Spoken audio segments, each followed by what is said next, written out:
Halo, selamat pagi Indonesia, selamat pagi anak bangsa. Berjumpa kembali dengan saya, Santo Sabah, dalam upaya bekerja, meneliti, mengembalikan sejarah benar Nusantara, jejak ajarannya maupun sisa-sisa jejak prasasti yang ada di Nusantara. Ya, di sini saya mempresentasikan hasil penelitian saya pribadi, tidak sedang menistakan suatu ajaran atau agama apapun, juga tidak menyebarkan suatu ajaran apapun. Kita mulai dari kronologis penamaan Nusantara ya. Jadi Nusantara itu terdahulu di masa lalu leluhur kita itu, nama Nusantara itu tidak langsung serta merta ada ternamakan Nusantara. Jadi nama terdahulu itu kronologisnya ada beberapa nama sebelum Nusantara. Di antaranya adalah Purwanata ya. Yang saya dapat ketahui ya, sebelum Nusantara menjadi nama Nusantara itu, di wilayah kita itu pertama itu yang saya dapat ya Purwanata, kemudian Purwagama, kemudian Purwanagara. Ya, saya ulangi, Purwanata, Purwagama, Purwanagara, Sunda, Atalan, Purbanagara, Nuswantara, baru Nusantara. Jadi saya ulangi, Purwanata, Purwagama, Purwanagara, Sunda. Nah, Sunda ini bukan berarti etnis yang ada di Jawa Barat ya. Jadi terdahulu wilayah Nusantara itu yang ternamakan Nusantara itu terdahulu juga pernah bernama Sunda. Nah, setelah Sunda itu ada nama Atalan. Jadi Purwanata, Purwagama, Purwanagara, Sunda yang wilayahnya itu Sundaland ya, bisa kita kaitkan bahwa terdahulu Nusantara itu menjadi satu kesatuan yang disebutnya Sundaland. Jadi di masa Sundaland ke atasnya itulah nama-nama Purwanata, Purwagama, Purwanagara, Sunda, nah itu masih menyatu. Jadi di masa Nusantara masih berupa satu benua yang disebut benua ya, ada dua benua besar di situ ya, benua Sundaland dan benua Sahul. Jadi kepulauan besar yang disebut pulau besar atau benua itu disebutnya Sundaland. Jadi Sundaland itu Kalimantan, Sumatera, Jawa itu bersatu. Sedangkan benua Sahul itu, benua yang disebut Sahul itu Maluku, Irian, Timor, Australia itu menyatu menjadi benua Sahul. Jadi nama Sundaland itu nama benua Sunda di seluruh benua Sunda di leluhur kita Nusantara itu adalah ternamakan bangsa atau nama leluhur kita itu wilayahnya adalah Sunda. Jadi saat awal yang saya ketahui itu Purwanata, Purwagama, Purwanagara, Sunda. Nah itu masih berupa benua Sundaland, dan sebelahnya itu Sundaland itu Sumatera, Jawa, Kalimantan bersatu. Dengan benua Sahul itu Maluku, NTT, Irian, Australia itu benua Sahul. Jadi setelah nama Sundaland atau benua Sunda itu ada penamaan Atalan. Jadi Atalan, bukan Atlantis, bukan Atlantis. Jadi ada penamaan Nusantara sebelum itu ya, setelah Sunda itu ada nama wilayah Nusantara itu disebut Atlan. Nah, kemungkinan besar di saat kepulauan yang disebut benua Sundaland itu terpecahnya menjadi beberapa pulau, di situ ternamakan menjadi Atlan. Nah, di situ juga leluhur kita mengalami sudah dalam kemajuan besar ya, yang tercatat oleh Plato ya, itu disebut Atlantis. Jadi penamaan Atlantis itu adalah versi Eropa, terutama yang diangkat oleh Plato ya. Jadi di Nusantara, sebelum ternamakan Nusantara ya, setelah Sunda disebutnya, terpecah menjadi beberapa pulau, kemudian tersebutlah Atalan ya, dan kemungkinan itu di era-era Nusantara menjadi beberapa pulau seperti saat ini. Nah, penamaan Atlantis itu sebenarnya dari Plato. Jadi Plato itu punya kakeknya lagi, itu asal usulnya kata-kata Atlantis dari Plato itu berasal dari kakeknya ya. Kakeknya punya kakek lagi. Nah, kakeknya itu menemukan sebuah batu di tanah Arab sana ya. Di tanah Arab, batu lempengan yang bertuliskan sesuatu yang saya belum tahu itu batu itu dipelajari kakeknya, kemudian ditafsirkan ya dari kakeknya, dari buyutnya Plato itu diserahkan buku itu ya ke bapaknya Plato, kemudian baru sampai ke Plato. Nah, di situ Plato menuliskan atau mengkaji ulang tentang tulisan-tulisan bapaknya itu, yang menyebut ada wilayah yang bernama Atlantis, sebutnya Atlantis. Nah, disitulah mulai terkenal di Eropa itu ramai wacana tentang negeri Atlantis yang mewah.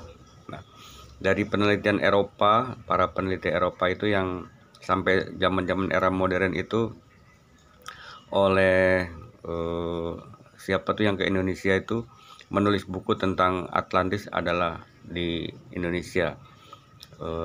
Lupa saya namanya itu, yang jumpa dengan yang berjumpa juga dengan para sejarawan kita, dan benar beliau mengatakan bahwa Atlantis itu adalah di Indonesia. Lupa saya namanya, ada orang-orang Eropa itu yang penulis itu juga di kantornya sana di Amerika itu punya sekretaris yang juga menghubungi saya. Siapa namanya lupa saya ya. Sekretaris itu menghubungi saya untuk mengklarifikasi, dan saya jelaskan semampu saya ya. Jadi saya kembali lagi, penamaan Nusantara itu sebelum terjadi Nusantara itu Purwanata, Purwagama, Purwanagara, Sunda, kemudian Atalanta yang terkenal itu oleh Plato, Atlantis. Kemudian setelah Atlanta itu Purwanagara, kemudian Nuswantara, baru Nusantara. Nah, di sini kita dapat ya satu kata yang jelas itu, di antaranya Purwanagara, Sunda, Atlan, kemudian Purbanagara, Nuswantara itu sebelum penamaan Nusantara itu ada kata Nuswantara, terus kemudian Nusantara ya. Yang menarik di sini adalah kata-kata di ujungnya itu ra ya. Jadi berdasarkan penelitian saya, penyelidikan saya, pengkajian saya, Ra itu sebenarnya adalah konsep ketuhanan di Nusantara ya. Ra.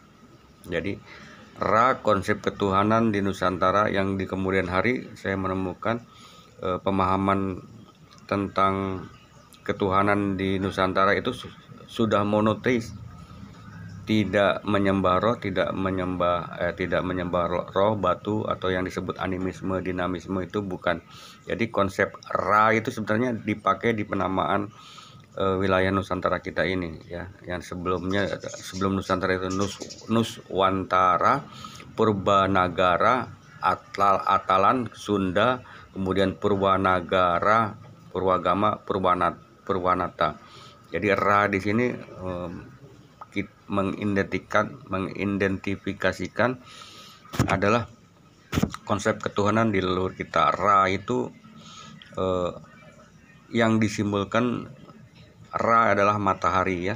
Jadi nanti saya akan bercerita bahwa leluhur kita menyebar ketika berempat muka bumi, diantaranya tanah Arab dan tanah India, yaitu pada konsep-konsep ketuhanannya terutama ya. kalau sampai ke India itu sebenarnya ajaran leluhur kita itu dharma. Konsep ketuhanan itu sudah monoteis ya. Di masa terdahulu konsep ketuhanan yang disebut Ra itu menyebar ke 3/4 muka bumi. Nanti saya bercerita bahwa konsep ketuhanan yang monoteis Ra disimbolkan dengan matahari, itu Ra itu sampai juga ke tanah Arab sana ya. Ra itu konsep ketuhanan ya, matahari sebagai simbol, bukan menyembah matahari. Ra simbol konsep ketuhanan yang disimbolkan fisiknya adalah matahari. Dari zaman terdahulu Nusantara itu disebut Pun ya, kemudian ada juga disebut bangsa penerang, bangsa matahari, surya, maril kadang disebutnya. Kalau di era-era yang tersebut menjadi dharma itu ya, konsep Ra itu sebagai aditya, jadi Raditya ya. Ra atau mata ya, sosok mata. Matahari disimbolkan, matahari itu sebenarnya dari kata-kata hari, dewa hari ya. Matahari, dewa hari, matahari ya, atau disebutnya Raditya. Ra itu konsep ketuhanan di leluhur kita, bukan menyembah matahari, tapi disimbolkan dengan matahari sebagai simbolnya ya. Seperti itu. Kadang-kadang Nusantara disebut surya maril, bangsa Sampural dia, matahari. Jadi konsepnya leluhur kita itu sudah mempercayai adanya satu Tuhan yang Widitunggal ya. Ra, matahari sebagai simbol ya. Jadi terdahulu pun di Nusantara ada masa-masa menyembah satu Tuhan itu ya, karena matahari disimbolkan sebagai pengejawantahan simbol fisik sebagai yang menyimbolkan Tuhan yang satu itu. Di era terdahulu di masa Sabah itu ya, masa Sabah itu juga terjadi distorsi yang masyarakat di satu tempat itu memang ada yang menyembah matahari ya, yaitu di era-era Sabah.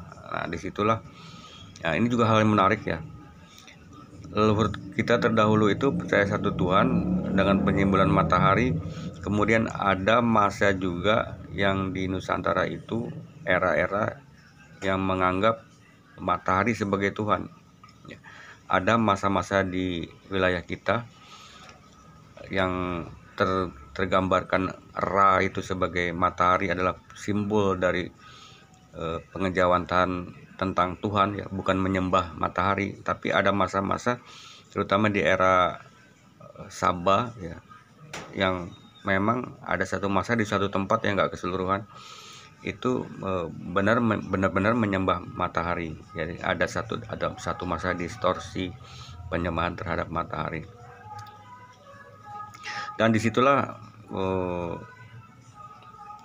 insting saya, naluri saya juga berkata, dan dalam masih tahap penelitian ya, tentang Sulaiman ya, Bilqis Sulaiman dihadirkan di Nusantara itu juga karena untuk meluruskan tentang bangsa leluhur Nusantara di suatu masa yang juga mengalami distorsi pemahaman menyembah matahari. Nah, di situ Sulaiman, kemudian yang menarik lagi adalah Ibrahim ya. Ibrahim itu kan mempercayai dianggap bapak monoteis. Nah, di situ juga ada cerita Ibrahim itu untuk dalam pencarian tentang Tuhan bercerita juga tentang matahari yang dianggap Tuhan ya. Matahari dianggap Tuhan. Jadi ada bangsa besar di muka bumi ini yang menyembah matahari ya. Bangsa besar, bangsa maju yang menyembah matahari, yaitu juga terjadi di wilayah kita yang penamaannya di salah satunya adalah Nusantara, sebelumnya Nuswantara, sebelumnya di Purwanagara. Ra itu menunjukkan, teridentifikasi bahwa matahari adalah simbol dari ajaran satu Tuhan sebenarnya. Nah, simbol matahari itu dipakai di simbol kerajaan Majapahit yang matahari, matahari sampai saat sekarang juga. Muhammadiyah itu ya ada pemakai simbol matahari, atau Partai Amanat Nasional itu juga memakai simbol matahari, karena leluhur kita dulu berkonsep kepada ketuhanan dengan simbol matahari, Ra Aditya, matahari. Hari adalah dewa, matahari, penamaan matahari pun sebenarnya dari Ra itu matahari. Sampai ke tanah Arab sana ya leluhur kita menyebarkan. Jadi konsep Ra ini mewarnai Mesir ya. Dan di sana itu disebutnya Ra atau Re. Nah, sekarang itu terkenal dengan Amun-Ra. Jadi sosok dewa matahari dianggap sebagai dewa tertinggi yang dibawa oleh kita ke sana, dibawa oleh Datu Amun Tunggo ya, atau Tu Amun. Ini saya bercerita tentang penyebaran leluhur kita sampai ke tanah Arab sana ya, yang dibawa oleh Datu Amun Tunggo atau Tu Amun ya, kadang-kadang disebut itu. Dalam saya penelitian di Moratakus ya, di desa Aliantan itu ada desa atau ada tempat yang menyimpan cerita tentang Tu Amun ini, Datu Amun Tunggo ini ya, di masa terdahulu di era-era Fir'aun ya. Disebutnya itu Tu Amun, yang sekarang orang mengenalnya ya, tapi tidak mengetahui bahwa Tu Amun Tutankhamun ya, Tutankhamun atau Amun-Ra, Tutankhamun disebutnya. Tu Amun sebenarnya Amun-Ra, Re kalau di Arab sana, itu sebenarnya dari Nusantara.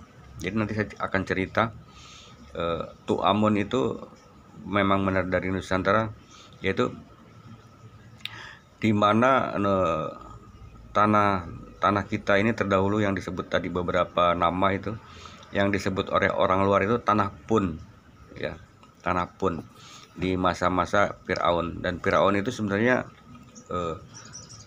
ada masa-masa yang disebutnya Fir'aun. Jadi kalau pengertian dari literasinya ya, Fir'aun itu berasal dari kata Ibrani yaitu paroh. Aslinya berasal dari bahasa Mesir yang disebutnya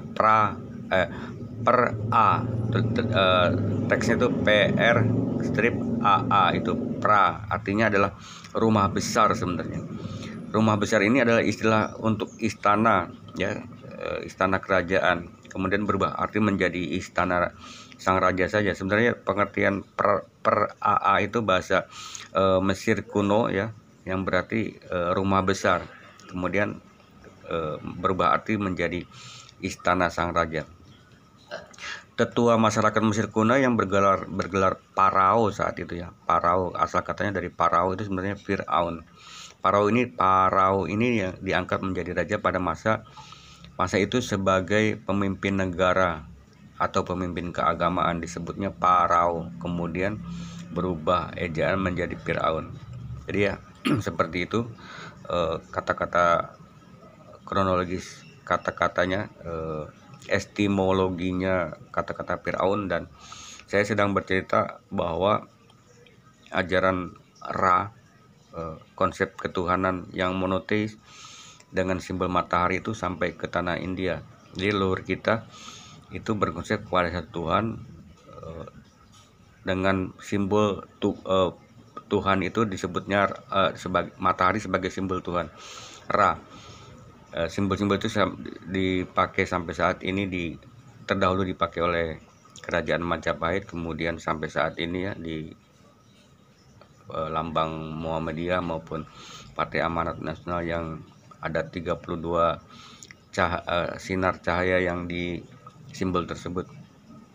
Jadi konsep ketuhanan yang disimbolkan Ra itu masih sekarang terekam pada daerah yang bernama Parahyangan ya, Parahyangan. Itu sebenarnya Ra itu adalah Hyang, itu juga sebutan sebagai penamaan leluhur kita, yang Hyang itu adalah Tuhan. Ra-nya sebagai simbol yaitu matahari. Jadi tetua masyarakat Mesir kuno bergelar Parao, yang kemudian berubah penyebutan menjadi Fir'aun, menjadi raja pada masa itu sebagai pimpinan negara ya. juga pemimpin agama disebutnya Fir'aun atau Parao ya. Nah, ekspedisi Mesir kuno yang paling awal itu tercatat yang ke tanah leluhur kita yang waktu terdahulu disebutnya Tanah Pun itu dilakukan oleh orang yang bernama Fir'aun Sahure ya. Fir'aun Sahure itu yang tercatat di kesejarahan itu ekspedisi Mesir kuno yang paling awal pergi ke Tanah Pun ya, di dinasti kelima abad ke-25 sebelum Masehi. Itu sejarah mencatat ya. Kita bisa searching di web di Timur Tengah sana, di web Arab ya. Jadi ekspedisi pertama Mesir kuno yang tercatat ya ke Tanah Pun, ke tanah leluhur kita itu teridentifikasi dengan nama Fir'aun Sahure ya, dari dinasti kelima abad ke-25 sebelum Masehi. Itu yang pergi ke Tanah Pun. Sejak zaman Khufu atau dinasti keempat ya, dinasti keempat zaman Khufu. Kalau di sana tuh ada piramid Khufu itu ya, piramid, salah satu piramid yang namanya Khufu itu di abad ke-25 sebelum Masehi. Itu ekspedisi Fir'aun yang ternamakan Fir'aun Sahure itu tercatat mengunjungi tanah leluhur kita yang disebutnya oleh orang luar itu Pun, Tanah Pun, P-U-N-T ya. Selanjutnya ada lebih banyak ekspedisi ke Tanah Pun itu ya, di dinasti ke-6 tersebut, ke-11, ke-12 dan ke-18. Jadi ada yang tercatat ekspedisi orang-orang Arab sana yang ke Tanah Pun itu di dinasti ke-6, ke-12, ke-18, ke-12, ke-6, 12 dan 18 yang ke Tanah Pun, ke Nusantara saat ini yang disebutnya Nusantara itu orang-orang di zaman piramid Khufu ya, dinasti ke-5 abad ke-25 sebelum Masehi itu yang tercatat ke tanah yang sekarang tersebut Nusantara. Sebelumnya ada beberapa nama itu ya. Itu tercatat yang ke wilayah kita. Itu catatan-catatan yang tadi di masa di abad ke-25 di saat piramid Khufu ya, di orang yang bernama Fir'aun Sahure itu yang tercatat tuh ekspedisi ke-5, 12, 16 dan 18 itu yang tercatat pergi ke Nusantara saat ini ya. Dulu disebut Tanah Pun itu tercatat dalam literatur populer ya, yang disebut di Tale itu, Tale of the Shipwrecked Sailor gitu ya. Ada Shipwrecked Sailor, jadi perlayaran yang disebut Tale of the Shipwrecked Sailor ya. Kemudian pada masa pemerintahan Mentuhotep ya, ketiga dinasti ke-11 ya, 2000 sebelum Masehi, seorang perwira bernama Hanu mengatur satu atau lebih pelayaran ke Tanah Pun ya. Ada pemerintahan Mentuhotep ketiga dinasti ke-11 ya. Masa pemerintahan Mentuhotep ketiga dinasti ke-11 tahun 2000 sebelum Masehi juga tercatat seorang perwira bernama Hanu mengatur satu atau lebih ya, beberapa pelayaran pergi ke Tanah Pun. Misi perdagangan Firaun dinasti ke-12 di Senusret ke-1 ya, di Amenemhat kedua dan Amenemhat keempat juga berhasil menavigasi perjalanan pelayaran itu ke Tanah Pun atau Nusantara saat ini ya.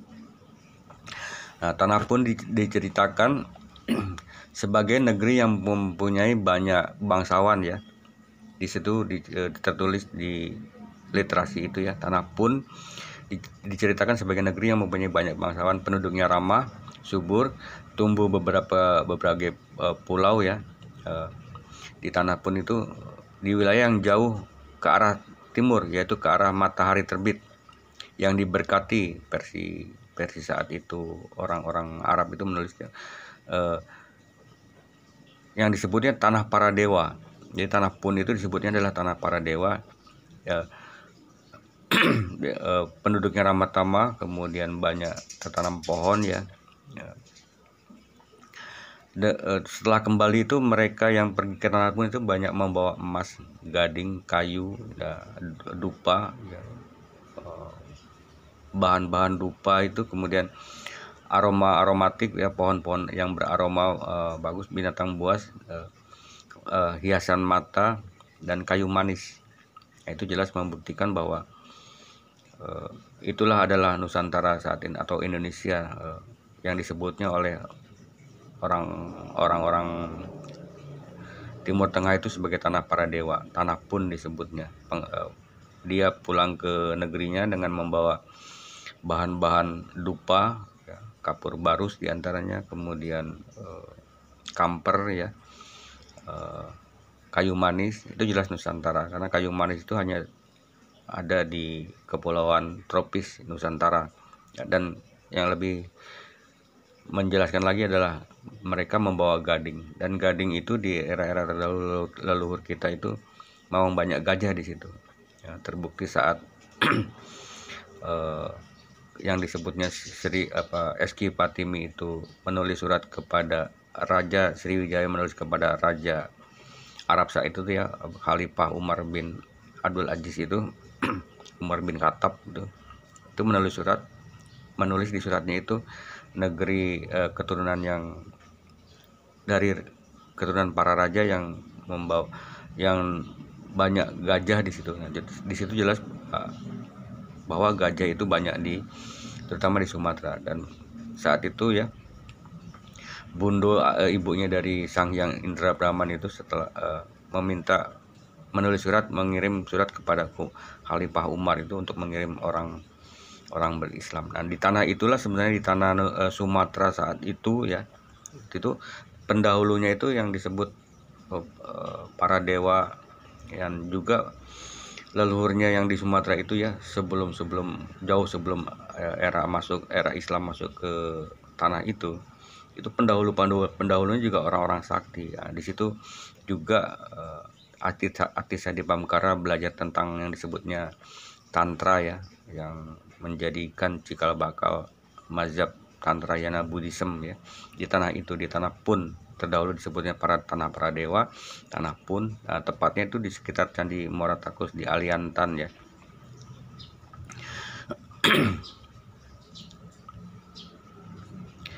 Jadi catatan lain tentang tanah Pun itu ya, yang tercatat di literasi Timur Tengah itu, sebuah laporan tentang pelayaran 5 kapal itu tergambar juga pada relief di kuil mumi Hatshepsut ya, di kuil mumi Hatshepsut di Deir El Bahri.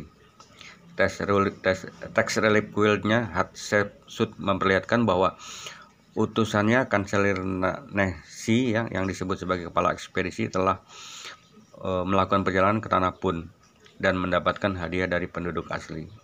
Jadi di relief sana ya, ada di Arab sana ya, ada di kuil Hatshepsut itu ada relief yang bertulis bahwa mereka orang-orang Timur Tengah itu melakukan perjalanan ke yang disebutnya tanah Pun, dan tanah Pun itu adalah Nusantara.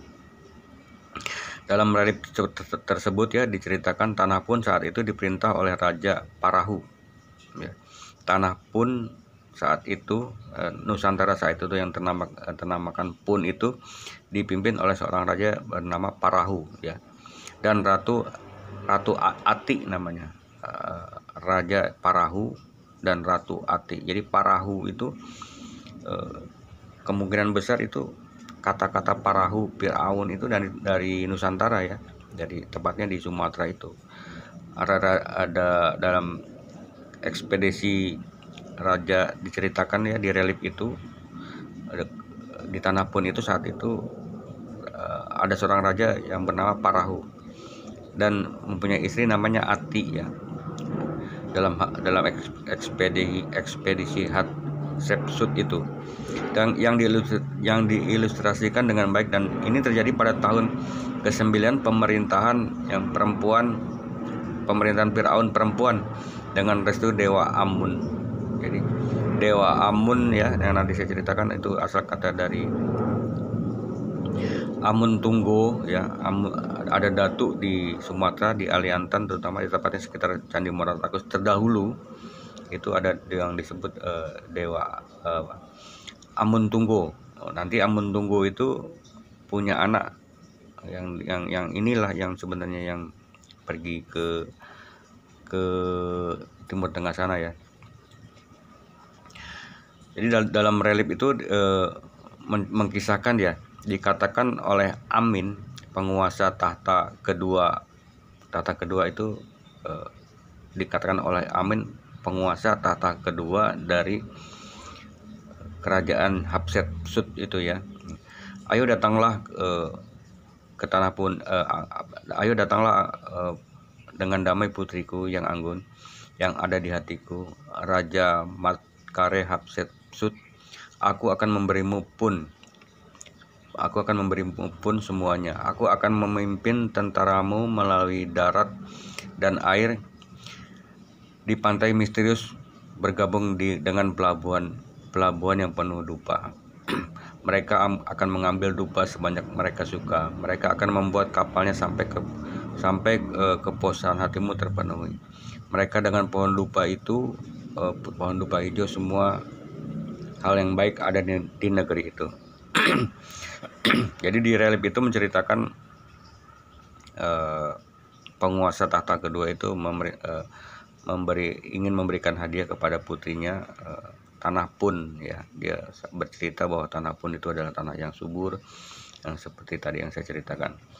Setelah berakhirnya periode kerajaan baru, tanah Pun menjadi negeri mitos. Jadi dianggap setelah era modern ke saat ini di India di Arab sana, tanah Pun tuh dianggapnya negeri mitos, negeri yang hanya ada di mitos. Padahal catatan di reliefnya mereka di kuil Hatshepsut itu menceritakan jelas bahwa tanah Pun itu tempat emas, tempat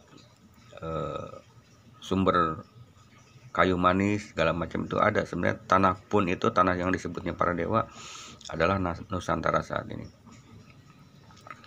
Yang disebut pulau itu penghasil emas ya, gading kayu hitam, yang disebutnya Swarna Dipa itu adalah Swarna, Swarna itu sebenarnya emas, Dwipa itu pulau. Jadi pulau yang penghasil emas saat terdahulu hingga saat ini kan sebenarnya itu, dan juga tercatat di Alkitab ya, dengan negeri Opir. Jadi Opir, ada gunung di Sumatera sana namanya Opir, dan gunung itu adalah penghasil emas ya. Dan sekarang gunung itu bernama Gunung Talamau ya. Di era Firaun itu ya, ke Nusantara, yaitu dia mengambil emas ke Nusantara. Amun adalah bahasa Mesir ya, bahasa Mesir yang Manu, diucapkan Amon atau Amaun, Amen, dan kadang disebut Imen. Dalam bahasa Yunani disebut Amon. Hamon adalah dewa dalam mitologi Mesir yang muncul secara berangsur-angsur dari konsep abstrak menjadi dewa pelindung. Thebes, dewa penting di Mesir kuno ya. Thebes itu salah satu dewa yang dianggap penting di Mesir kuno. Dan Amun sering digambarkan mengenakan bulu mahkota tinggi ya. Bulu mahkota Amun itu digambarkan dengan memakai bulu mahkota bulu raja ya, sebagai raja parnya dewa. Sedangkan nama Thebai ya, nama Thebai merupakan terjemahan bahasa Yunani bahasa Mesir kuno Opet, tergambar di kuil Karnak. Di kuil Karnak itu nama Tebet merupakan bahasa Yunani ya, Mesir kuno itu Opet, tergambar di kuil Karnak dari bahasa Koptik yaitu Tape, Ta Opet menjadi Thebai. Nah, itu asal kata Thebai. Di antara tiga dewa utama Thebes yaitu Amun, Mut, dan Khonsu. Jadi Thebai itu bahasa Yunani ya, bahasa Mesir kunonya itu Opet. Ada di kuil Karnak ya. Dan 3 dewa utama di Mesir kuno itu Amun, Mut, dan Khonsu. Nah, Amun ini kalau kita teliti lebih dalam itu berasal dari Nusantara ya, yang disebutnya Tanah Pun, dan itu catatan cerita tentang Amun. Amun itu Datu Amun sebenarnya itu di Aliantan di Sumatera di Riau itu ya, wilayahnya disebut Riau, tepatnya di sekitar area Muara Takus ya. Ada Aliantan 13 Koto Kampar ya. Jadi tiga dewa versi orang Timur Tengah sana dia tiga dewa utama Amun, Mut, dan Khonsu. Ya. Tebes dikenal dalam bahasa Mesir di akhir masa kerajaan baru sebagai Niwit Im atau kota Amun ya. Nama ini dipakai di dalam Alkitab Ibrani dan Perjanjian Lama di Alkitab sebagai di kitab Nahum 3.8 ya. Kemungkinan sama dengan ni atau no. Kitab Yeremia 46.25. Dinding-dinding di Geser-Geseru mengilustrasikan autobiografi Hatshepsut, termasuk tentang perjalanannya ke Tanah Pun. Jadi cerita tentang Pun ini tercatat di dinding Geser-Geseru ya, mengilustrasikan autobiografi perjalanan mereka yang disebut di masa Firaun itu dengan banyak nama itu, yang menceritakan bahwa mereka itu ke Nusantara. Tentang Tanah Pun ya, di dinding-dindingnya itu tercatat. Inilah sebenarnya tanah yang disebut Nusantara leluhur kita, yang telah menyebar ke 3/4 muka bumi, diantaranya tanah Arab. Jadi bangsa Timur Tengah sana pernah ke Nusantara yang tadi saya sebutkan di atas, yaitu di masa-masa Firaun Parau itu ya, di saat piramida Khufu ya. Dan lebih daripada itu ya, di Sumatera sana itu sebenarnya sebelum tadi masa yang saya sebutkan itu, di masa para arkeolog yang menyebutnya era Megalitikum itu, di sana sudah ada peradaban, yaitu di era-era sekitar 3500 sebelum Masehi ya, teridentifikasi sudah ada yang disebutnya oleh sejarawan itu ke Megalitikum, yaitu tepatnya di Mahek 1001 Batu Toga ya, di daerah Batu Tanam Ulumek Mahek 1001 Batu Toga atau Batogang Muara Mahat ya. Di situ sebenarnya itu adalah jejak peradaban sebelum di era Sunda ya. Sebelumnya bahkan di era-era manusia saat itu bertubuh besar ya. Di situ ada cerita tentang Tungke Putih Bungsu. Tungke itu tongkat ya. Tungke Putih Bungsu di Pasaman disebut petok. Adalah tongkat petanda sebenarnya, atau tongkat batu prasasti. Yang saat itu ada cerita tentang petok itu ya, petok atau tungke itu, batu tungke itu sekitar 3500 sebelum Masehi. Itu ada makam besar. Sebenarnya makam besar itu adalah tempat penanda. Di situ adalah makam satu keluarga yang leluhur kita tuh masih bercirikan berbadan besar ya. Jadi kalau kita ada batu megalitikum atau besar yang disebutnya megalitikum, sebenarnya itu adalah pemakaman di era-era manusia masih berbadan besar, dan bisa teridentifikasi itu makamnya panjang-panjang dan besar-besar. Jadi kalau banyak kita temukan ada tapak kaki yang besar, itu sebenarnya bukan raksasa, manusia di masa berbadan besar. Terdahulu juga ada yang raksasa juga. Ada juga raksasa yang di zaman peralihan antara raksasa, kemudian manusia bertubuh besar ya. Kemudian di masa badan manusia itu seperti saat sekarang ini, ada juga bangsa raksasa. Jadi kalau kita lihat-lihat di gapura-gapura Jawa terutamanya, itu ada orang yang bawa tongkat. Itu sebenarnya adalah bangsa raksasa yang sudah berkolaborasi dengan bangsa manusia seperti kita ini ya. Disebutnya apa itu ya, yang di Candi Prambanan, di candi-candi Nusantara yang badannya besar, yang bawa gada itu sebenarnya itu adalah raksasa, sebenarnya raksasa yang sudah bekerja sama dengan manusia seperti kita ini ya. Jadi saya kembali lagi ke Tanah Pun, kemudian kaitannya dengan Tanah Pun Nusantara ya, atau tepatnya di Sumatera. Tanah leluhur kita itu disebutnya oleh orang-orang Arab sana Tanah Pun. Itu sebenarnya adalah Nusantara ya. Di Sumatera tersebut disebut dulu Suwarnadwi atau Pulau Emas, ada Aliantan ya. Jadi di Aliantan itu sebenarnya area khusus mempelajari yang terdeteksi, salah satunya adalah pembelajaran tentang tantra ya, karena yang dipelajari oleh Atisadi Pamkara pulang ke negerinya membawa ajaran spesifik ya tentang tantra yana. Tapi area Aliantan Muara Takus di area khususnya karena situ banyak pembelajaran, ada tempat para datu ya mempelajari ilmu-ilmu tingkat tinggi ya. Salah satunya yang berkaitan dengan di tanah Arab sana itu ada seorang datu yang tadi saya sebutkan ya.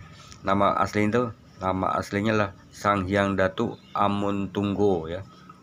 Sang Hyang Datu Amun Tunggo ya. Masyarakat setempat itu terdahulu menyebutnya Tuk Mun, Datu Mun. Jadi datu yang sakti ya, tingkat resi maharesi yang tinggi di area Aliantan itu memang tempat untuk mempelajari tentang ilmu-ilmu kesaktian ya. Terdahulu itu di era-era Firaun itu ada Sang Hyang Datu Amun Tunggo ya.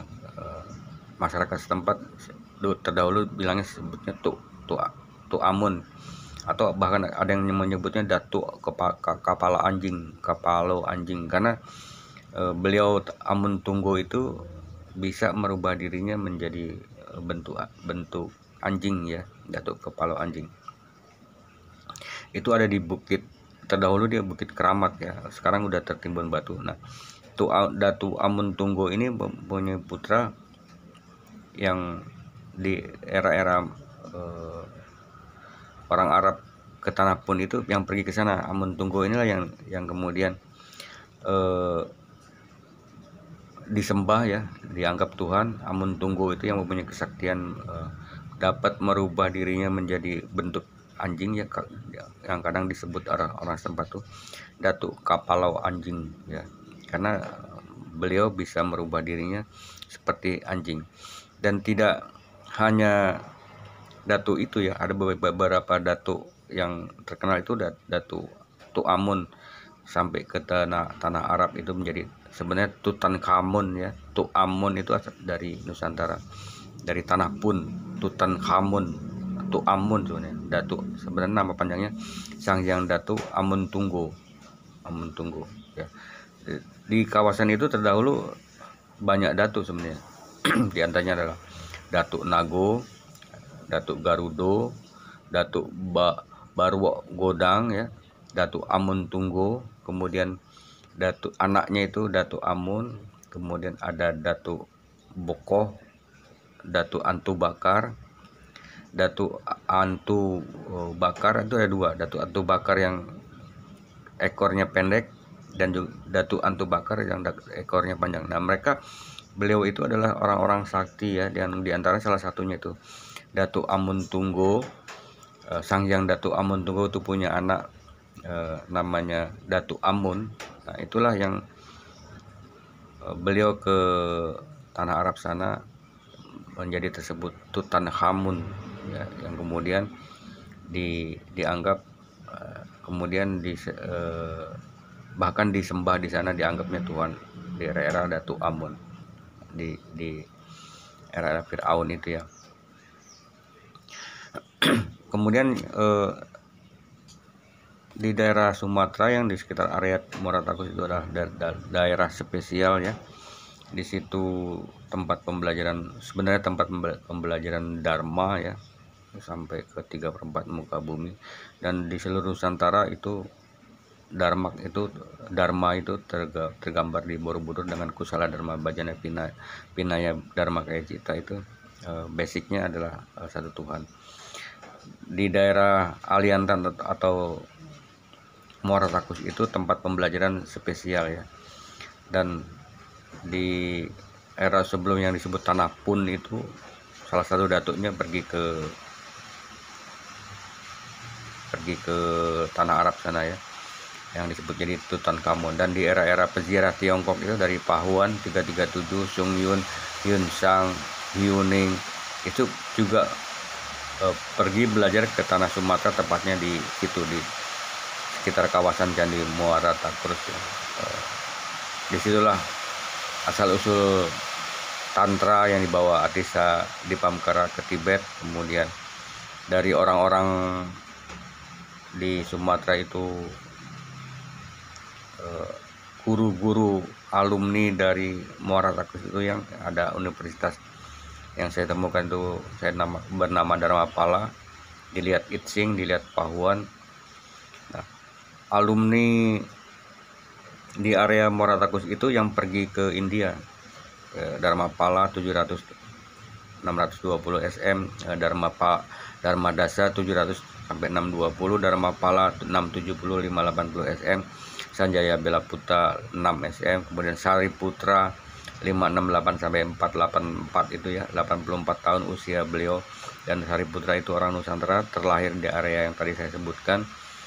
17 tahun telah menguasai Weda, kemudian pergi mengajar ke Nalanda sana ya. Itu leluhur kita yang pergi ke tanah India untuk mengajarkan Dharma, yang kemudian hari menjadi cikal bakar terlahirnya ajaran yang bernama Buddha dan Jaina. Kemudian di 1830 baru tercetus Hindu yang tambah Isme ya.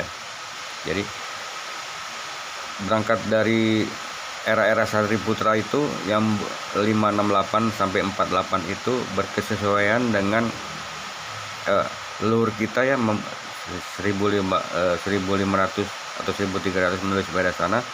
Weda ditafsirkan bebas, memunculkan pandangan baru, diantaranya yang mulia Siddhartha Gautama 563 sampai 483 sebelum Masehi terlahir yang mulia Siddhartha Gautama. Itu di era-era lalu kita yang mendekati di era Siddhartha Gautama itu Sariputra. Dan Sariputra itu namanya ada di Nalanda sana dengan stupa Sariputra. Ada tertulis di stupa itu teks kata yang di stupa Sariputra itu ya, Iri Nalanda Mahaviharya Arya Biksu Samgaya. Iri Nalanda Mahaviharya Arya Biksu Samgaya. Jadi seperti tulisannya. Di era yang sama itu, di era Sariputra yang juga terlahir Buddha yang mencetuskan Siddhartha Gautama, yang mulia Siddhartha Gautama mencetuskan Buddha, juga terlahir di tahun 549 sampai 477 sebelum Masehi. Itu juga terlahir satu tokoh yang menafsirkan Dharma di sana menjadi ajaran baru yang bernama Jaina atau Jainism ya. Sampai di sini dulu penjelasan saya tentang Muara Takus, tentang leluhur kita lah yang mewarnai 3/4 muka bumi, diantaranya tanah India dan tanah Arab sana ya. Terbukti dengan kata-kata Tutankhamun, itu adalah anak dari Datu Amun Tungga ya, Amun Ra. Ra itu konsep ketuhanan Nusantara, mempercayai satu Tuhan, monoteisme, disimbolkan dengan lambang matahari, dan variannya itu adalah sampai sekarang ini varian asli ya dari simbol matahari adalah swastika. swastika sampai saat ini tersimpan di Bali. Tentang filosofi swastika adalah filosofi tentang ajaran satu Tuhan yang disimbolkan dengan matahari sebagai simbol. Itu salah satunya swastika. Dan bangsa itu adalah bangsa Arya. Swastika adalah simbol ketuhanan, menyimbolkan konsep ajarannya itu dengan matahari. Salah satu simbolnya adalah swastika. Bangsanya adalah bangsa Arya yang diklaim oleh Hitler adalah bangsa besar, dia adalah bangsa besar dengan mengambil simbol swastika, yaitu simbol ajaran leluhur kita sebenarnya Dharma itu yang disimbolkan dengan matahari sebagai simbol swastika. Ajaran simbol matahari yang tergambar di lambang Majapahit ya. Jadi inilah Dharma yang disimbolkan dengan lambang matahari yang tergambar juga di simbol Majapahit. Majapahit itu di simbolnya itu menggambarkan, kalau kita lebih detail lagi, setelah cahaya-cahaya itu setelah di dalamnya ada tokoh-tokoh yang sebenarnya itu menggambarkan dewa. Jadi ada simbol matahari itu terejawantahkan menjadi simbol matahari ya, ada di logo Majapahit itu menggambarkan konsep matahari sebagai konsep simbol Tuhan, bukan menuhankan matahari ya. Nah, konsep-konsep ketuhanan itu ada di simbol itu, yaitu tentang konsep yang dilambangkan dengan cahaya putih di timur, disebutnya Purwa ya, itulah yang Iswara. Cahaya merah di selatan disebutnya Daksina, itulah yang Brahma. Cahaya kuning di barat disebut Pasima, itulah tempat yang Mahadewa. Cahaya hitam di utara disebut Utara, tempat yang Wisnu. Segala warna itu di pusat, di Madhya, disebutnya Madhya, itu pusat, itu yang Siwa, yaitu yang melebur, menyatukan, yang meleburkan tadi dari dewa putih, merah, kuning, hitam, dan segala warna itu dilebur, yang ternamakan menjadi Hyang Siwa, jadi dewa yang melebur kalau di Nusantara. Hyang Siwa inilah yang disalah artikan di luar Nusantara, terutama di India, dianggap atau terdistorsi menjadi dewa perusak. Nah, jadi beda antara, dan yang tadi saya sebutkan hyang itu ya, Brahmana, Iswara, Mahadewa, Wisnu, itu bukan berasal dari India, tapi itu ajaran asli leluhur kita, tergambar di logo Majapahit.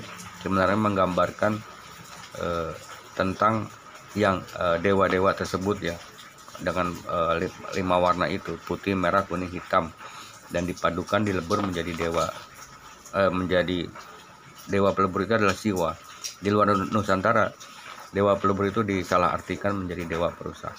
Jadi jelas yang tadi saya sebutkan itu bukan berasal dari Hindu India, tapi basicnya adalah ajaran leluhur kita yang bernama Dharma sebenarnya. Konsep ketuhanannya itu dilambangkan dengan matahari. Jadi ada 5 warna cahaya itu, putih, merah, kuning, hitam. Peleburnya disebut Siwa ya. Sampai di sini dulu ya, saya mempresentasikan. Di lain kesempatan saya akan lebih detail lagi, lebih kronologisnya tentang leluhur kita lah yang mewarnai 3/4 muka bumi. Di antaranya tadi saya sudah menjelaskan bahwa leluhur kita lah yang pergi ke tanah Arab ya, dengan tanda itu Tutankhamun, sebenarnya Datu Amun Tungga Amun Ra Re, matahari Nusantara ya, para yangan. Oke, sampai di sini saya cukupkan. Semoga dapat dipahami. Untuk mengklarifikasi catatan benar sejarah Nusantara, mari kita rekonstruksi ulang bahwa sejatinya kitalah yang mewarnai 3/4 muka bumi, diantaranya tanah India dan tanah Arab sana. True back history of Indonesia. Terima kasih.